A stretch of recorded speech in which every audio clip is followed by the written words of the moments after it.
right. Good morning, everybody. I am just looking to see who all is here. It is Wednesday morning, September the 23rd. I like the date, the 23rd. I don't know why. I always like the 23rd for some reason. Maybe because my favorite baseball player was Don Mattingly and his number was 23. I don't know, but I just like the 23rd. All right. Well, good. Whoa. All right. Well, good morning, everybody. Let me say hello to everyone. Good morning to my mom. I love you. I hope you're doing well this morning. I hope you're having a beautiful day. Let me see who. Oh, sorry, my page is loading. That's what I was trying to. We've got Pastor and Sister Martinez. Good morning to you both. We've got Elva. Buenos dias to Elva, and good morning to Jerry and Janet in Casa Grande. And let's see here. We've got. All right, here we go. We've got good morning to Sharon and to Pat and Lori. Good morning from Boise to Jim and Sarah and Nicole and to Ruti. And good morning to John and Wendy and to Sonia and Naum and Sarah and to Carol. All right, and let's see, anybody else? All right, well, I think, and to Ron and Amy. Good morning, you guys. All right, let me see here. We are in Jeremiah chapter 40. And, hold on a second. Sorry. All right. So we're in Jeremiah 40. And yesterday was a climactic passage, but a painful passage nonetheless. It's the climax, the crescendo, as it were, of what everything was leading toward.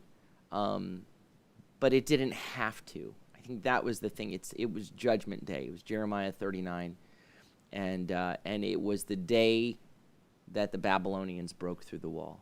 It was the day that had been warned about.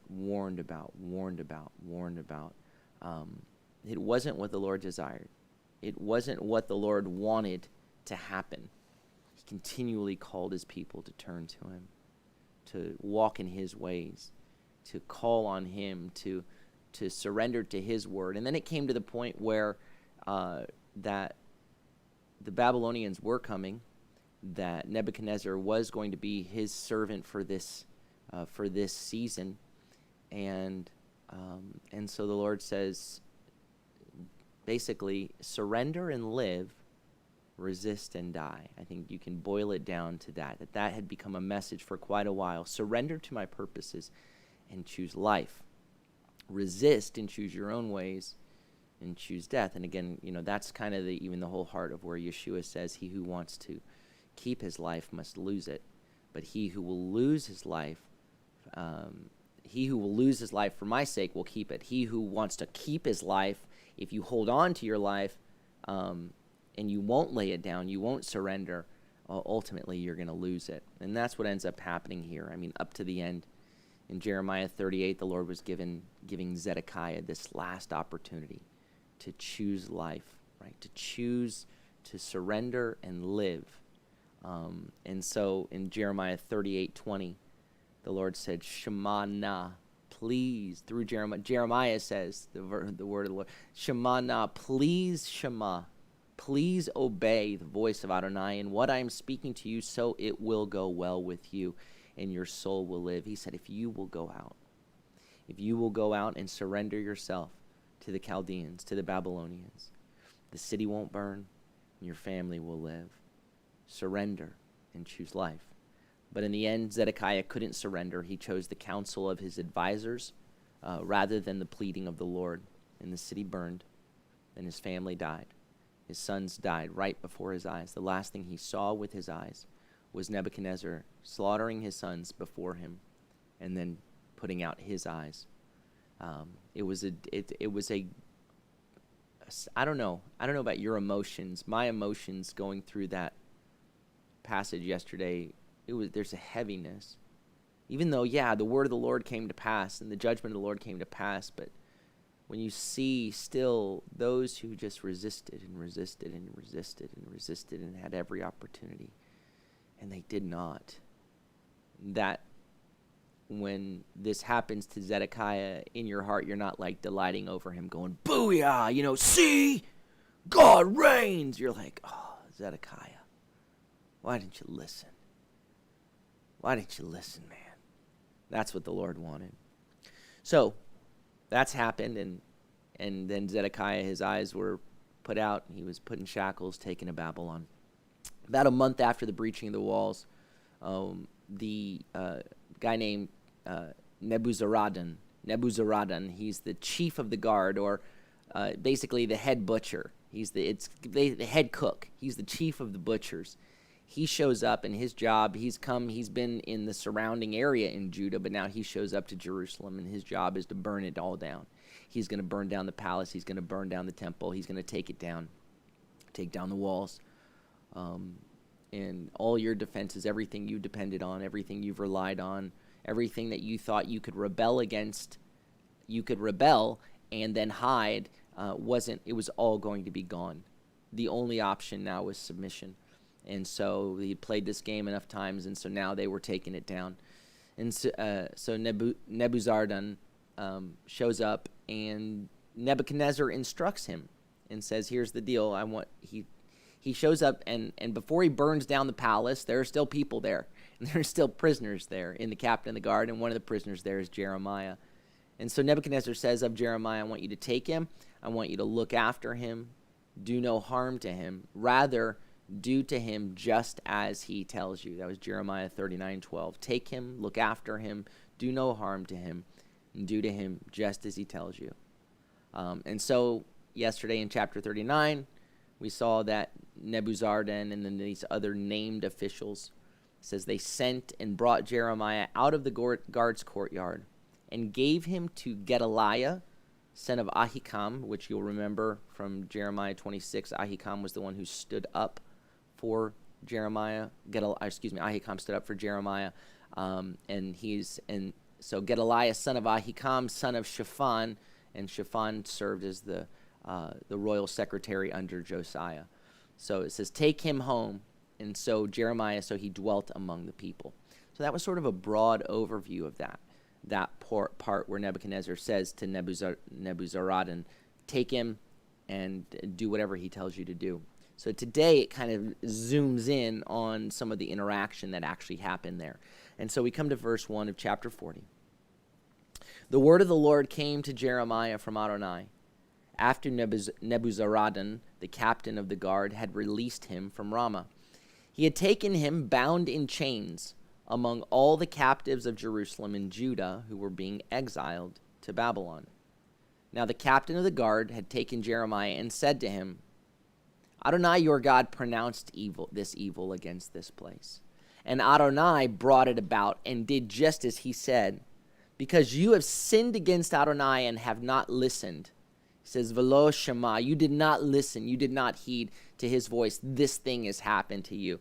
So first of all, we see that when Jeremiah is taken, he's taken in the whole group of captives, those who are being taken captive to Babylon. He's bound in chains with the other captives, and the initial plan is to take them all to Babylon, to take them all into captivity. And so he's right there. But Nebuchadnezzar, we know, has given this particular instruction to Nebuzaradan, saying, do no harm to him, and do to him just as he tells you. Whatever he wants, you do. So Nebuzaradan, who apparently, I don't know, he still needs to make sure Jeremiah knows who's in charge here. And so what's fascinating here is that he then says, and it's like what they've been probably saying to the captives. He says this thing, he's giving the captives, including Jeremiah, and here specifically, he took Jeremiah as he's about to release him, and he says, and he gives the theological rationale behind this invasion.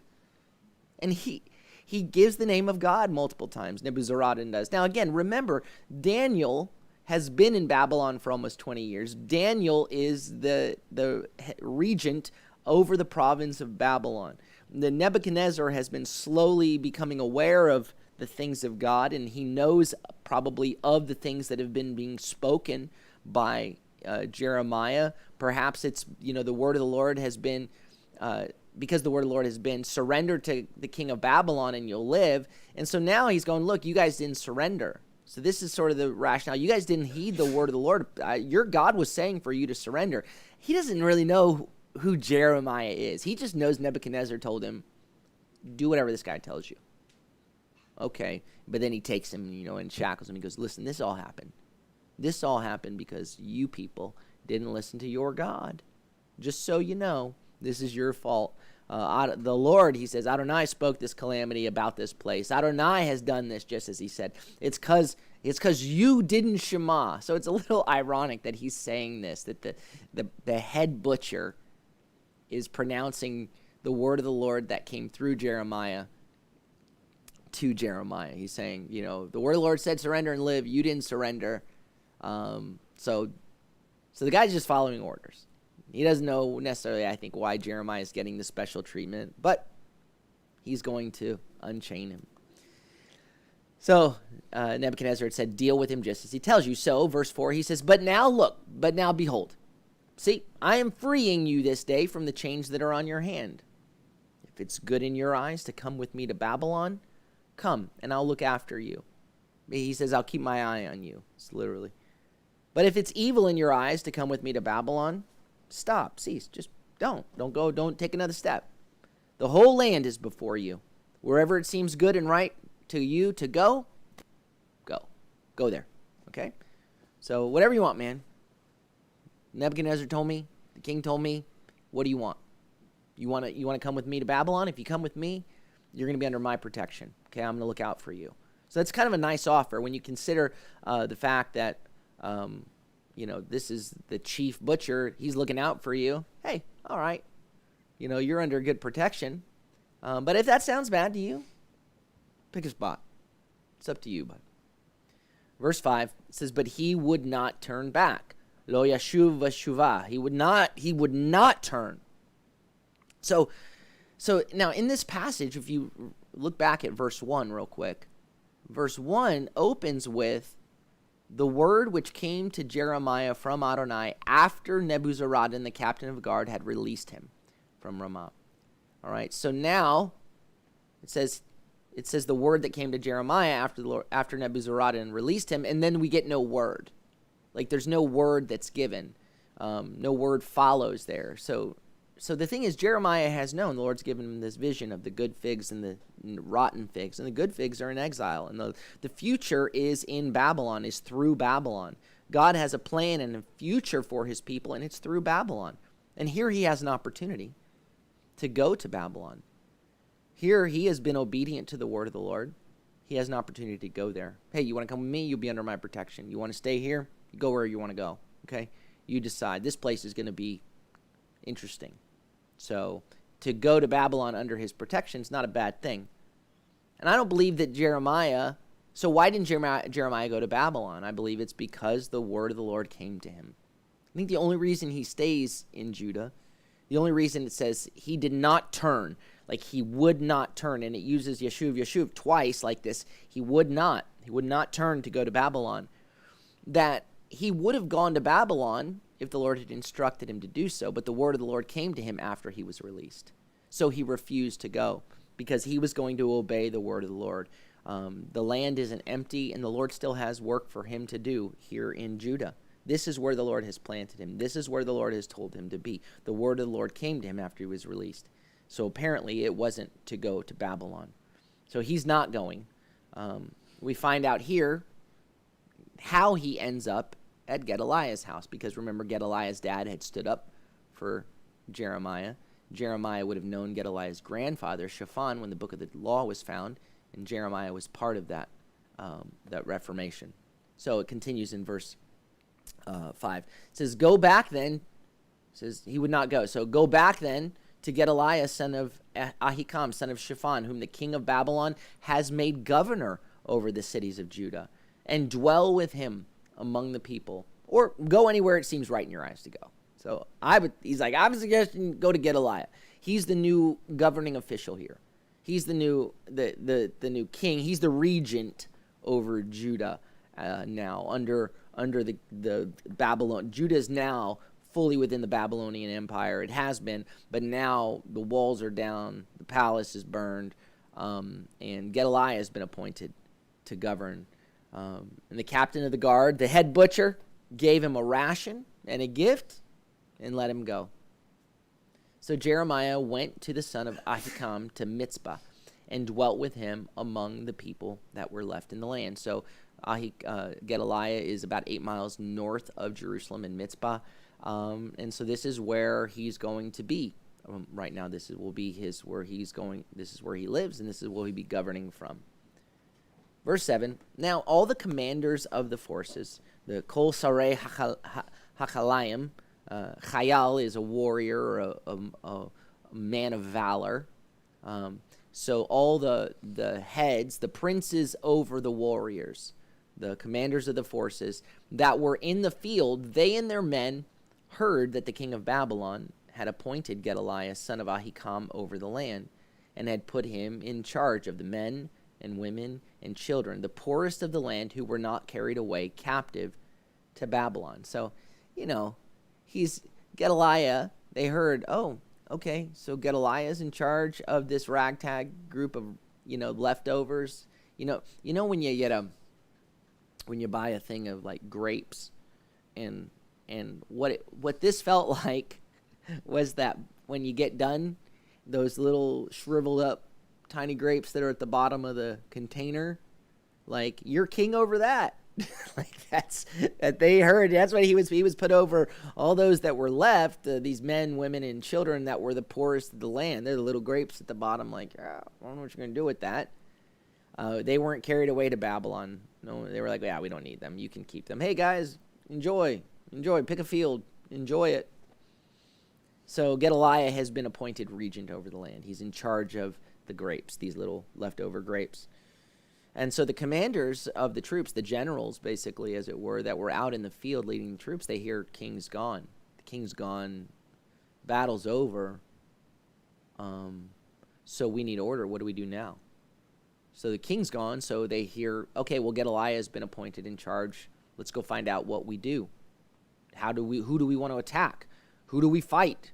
Come on, what's the next? Okay, Gedaliah's in charge. What are we going to do? Are we doing a rebellion? Are we going to throw this thing off? I don't know. What do we do? So they go to Gedaliah in Mitzpah.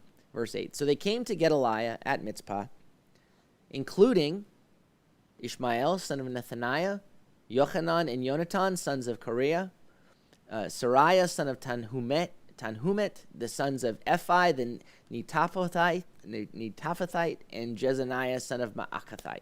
They and their men. So there's only two of those names we really need to focus on right now, and that's basically all these guys they're the generals, but the two guys, and we only hear about any of them in the book of Jeremiah here, but we do hear about Ishmael. Ishmael, we find out in the next chapter, verse 1 of the next chapter, says that Ishmael, son of Nethaniah, son of Elishama, of royal descent. So he's of the house of David. Ishmael is of the house of David, and he was one of the chief officers of the king. So we need to know that about Ishmael. So one of the generals that comes is Ishmael. He's a man of royal descent, has been one of the chief officers of the king. And then there's these two brothers, Yochanan and Yonatan, sons of Kareah. So we meet Yochanan here, and then there are the others. I'm not going to go through pronouncing their names again. Verse 9.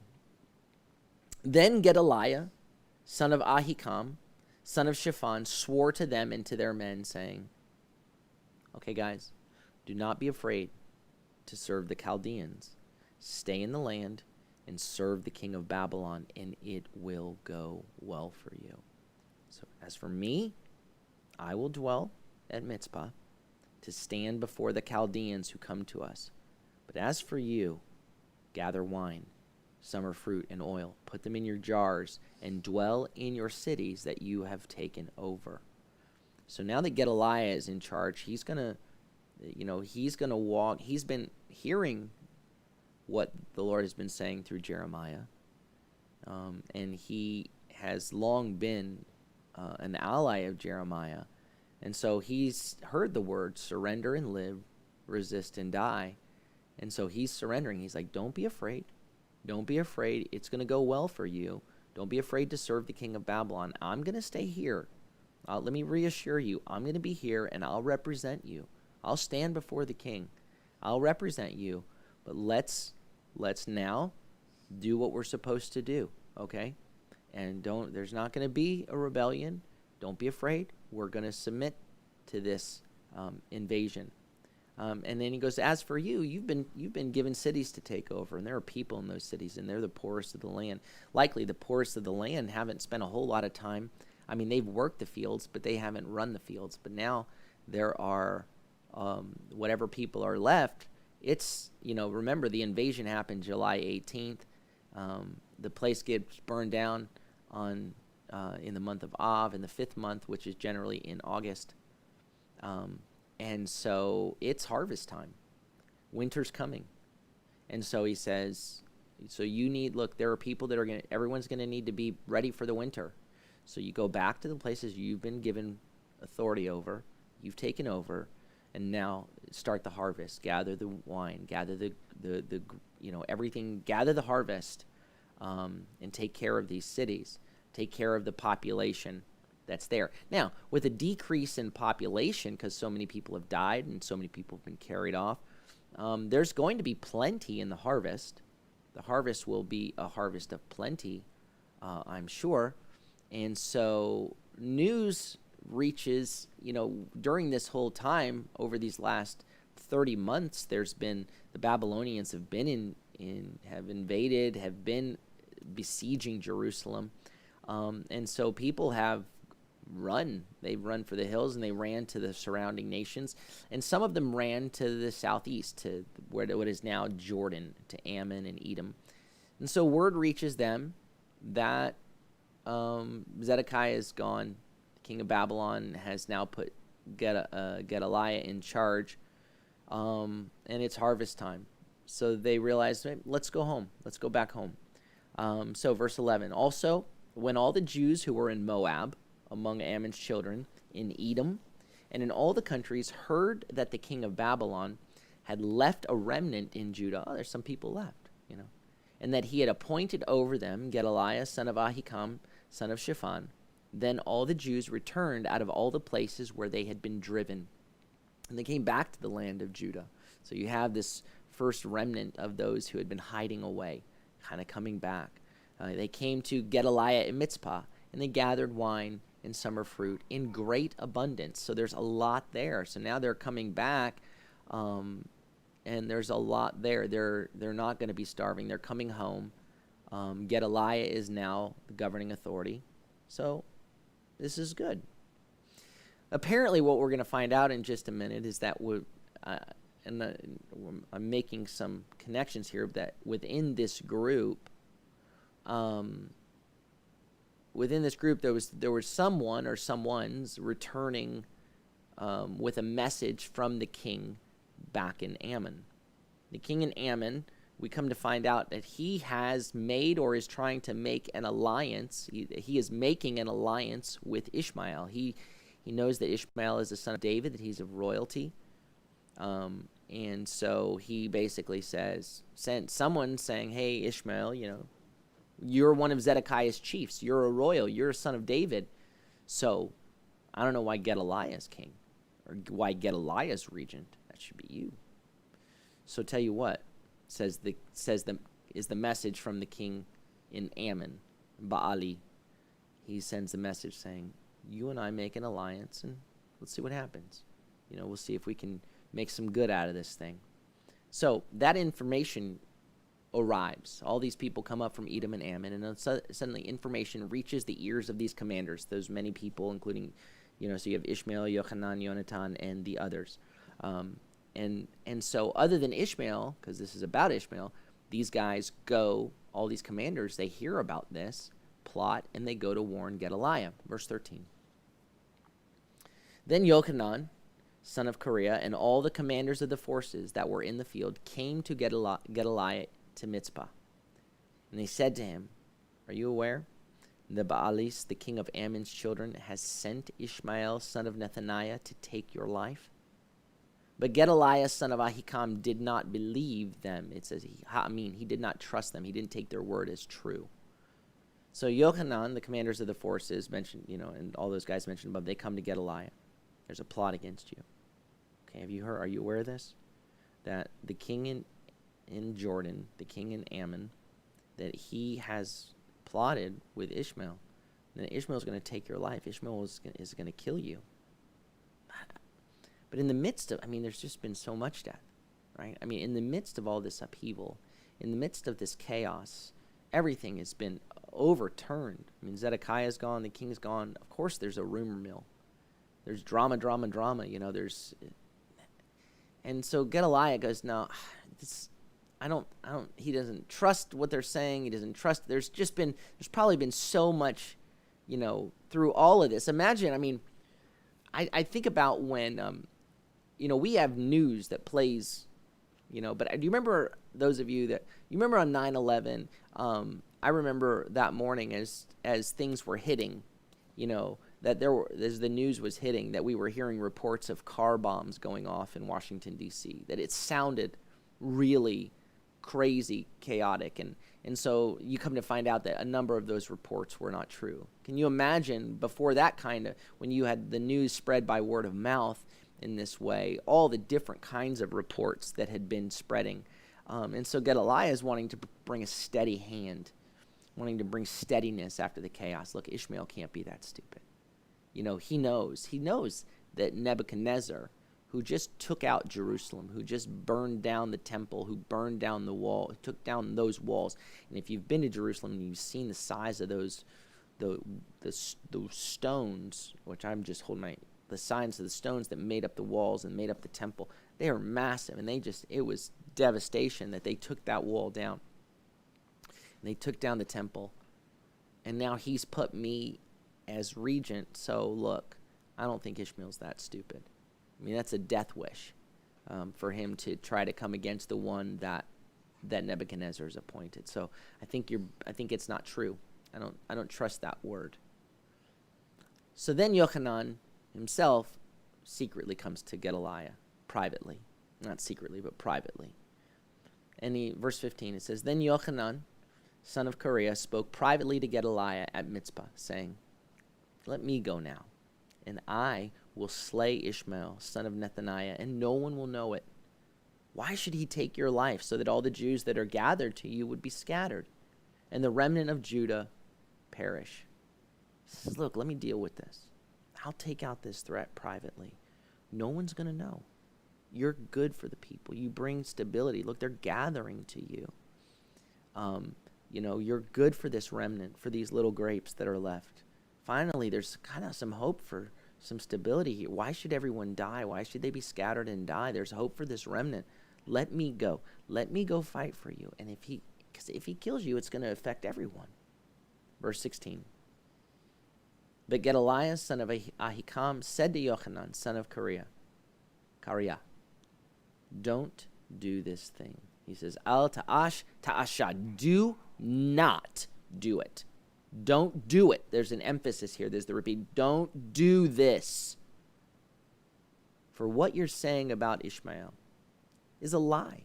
He said it's a deception. It's a shaker. It's a lie. It's a deception. Do not do it. Gedaliah doesn't want more bloodshed. It's been enough. Come on. Basically, he doesn't want all the rumor mill to feed. He's so unlike so many of the others who have been kings, right? Many kings that are driven by paranoia and fear. He's like, no. He wants to provide a quiet, steady hand. He says, this is deception. This is drama. Don't make things worse than they already are. Unfortunately, Gedaliah doesn't consult the Lord. He wants to be a good ruler. He believes that these men who have come and he's assured them there's a sense of loyalty. Okay, here's where we go from here. And we got to quiet this thing down. And it's wise. What he's saying is wise. What he's saying sounds right. But he doesn't ask the Lord. It's not said, that's not spoken directly in the text. It doesn't say, but Gedaliah did not consult the Lord. He just doesn't consult the Lord. He makes a decision. He says, no, it's not true. He never says, Lord, is this true? Jeremiah now lives in his house. The prophet lives in his house. He could have said, okay, sounds like you're serious about this. Let me seek the Lord on this. Let me pray before I make a decision. Don't do anything hastily, but let me seek the Lord on this. But he doesn't do that. He just, his own wisdom, with his own understanding, decides, nah, it's not true. He trusts his own instincts. He gives orders without seeking the Lord. And so the last recorded words of Gedaliah are, it's a deception. It's a lie. But unfortunately, what we're going to come to see is it wasn't a lie. Gedaliah will be assassinated. So it's like, in the moment that the threat has been eliminated, right? You've had this internal threat among God's people for so long. And you can go, okay, well, the threat's been eliminated. Okay, now the land has been cleansed.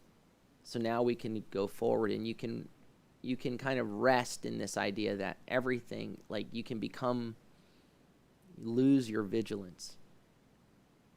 The fact is that the corruption within the hearts of men who seek to take back control.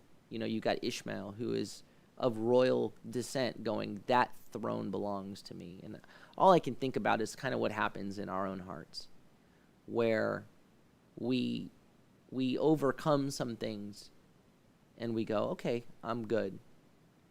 And then we begin to make decisions based on our own understanding rather than saying, let me seek the Lord on this. Because on the surface, this looks right. On the surface, this looks good. And we trust in our own understanding. And we lose our vigilance about the stuff in our hearts that's going to seek to try to creep up to take the throne that will bring us death. And that's the danger. The danger is when the opportunity to call on the Lord is right there. There's always the opportunity to ask the Lord. I've been asked before, people would, even friends of mine in ministry would, I was telling someone, well, this is something we're praying about, and almost mocking me, said, what, do you pray about everything? And can't you just make a decision? And in the moment, you feel insecure and you feel small, and you're like, but no, we need to seek the Lord on everything. The moment we become comfortable and the moment we go, okay, I got this, when the opportunity to say, Jeremiah, will you inquire of the Lord for us? And of course, now we don't need an intercessor like Jeremiah between us. We have an intercessor. We can come to the Lord and say, Holy Spirit, would you speak to my heart on this? Search me and know me, because the ways that seem right, there's a way that seems right to man, but in the end, it leads to death. And so sometimes the things that look normal and look like it's the right decision aren't necessarily the right decision. And sometimes the things that look like they're going to cause more problems. No, don't. You're going to cause problems if you go kill him, if you go slay the threat. But the threat needed to be taken out. But he didn't seek the Lord. And so that's how the passage comes to an end today. And so that's what I would encourage us to do today, is to make sure that in everything, that we don't just assume that our understanding is the Lord's understanding, that in every situation that we seek the Lord, that in every situation we stay vigilant and we come to the Lord and we inquire of the Lord and we say, Lord, what next? Is this true? Is this true? Don't just go, it's not true. Ask the Lord, is it true? Amen? All right, well, let me say good morning to everybody that I missed. Let's see here. We've got good morning to Kelly. Good morning, Kelly in Independence, and good morning to Joyce and Joe. It's good to have you on here this morning. And to Sonia Valenzuela, hola hermana. Good morning to you. And let's see here. We've got good morning to Mary Joy and to John and Jan, and to Deanna and Willis, and to Mary Lou Boker Tov. Good morning to you all. The Lord is good, and he is faithful, and his mercy endures forever. May the Lord bless you and keep you. May the Lord make his face to shine upon you and be gracious unto you. May the Lord lift up his countenance upon you and give you peace. Shalom, shalom. Have a great day.